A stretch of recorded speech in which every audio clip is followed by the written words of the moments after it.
thing that strikes me as interesting as we're revisiting this and reviving it is that you're not a part of it as much as when we were creating it from the beginning. I know. It's so clear to me how, as a composer, it's very isolated, like your work is in solitude.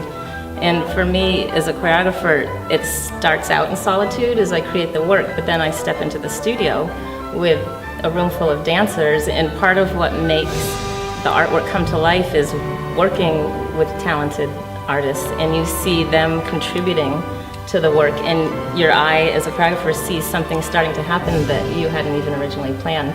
And that's the excitement for me of getting in the studio and just all of a sudden seeing this thing right before your eyes just grow. The show is like a living thing. And I only realize that when I come here and I see that you have all these bodies and there are 25 people all dancing and you're working with the choreography, and I realize, my gosh, it's a living thing, even though for me it only seemed like it was living when I was composing it or when it was staged.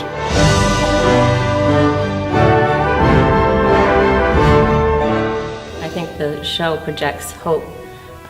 There's destruction, but there's rebirth, and people walk away with the feeling of a new promise. Yeah.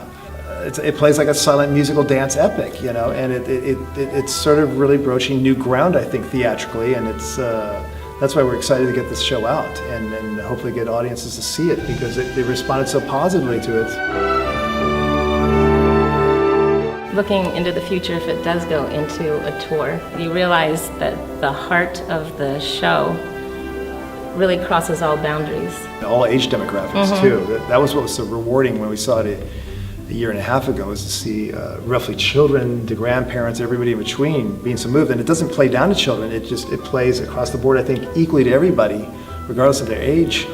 And that was very rewarding for me. It's not like we wrote a children's show, right? Or it's not an adult show that children could appreciate. It really, I think it targets everybody. Yeah. It touches the heart of humanity. Yeah, it really does.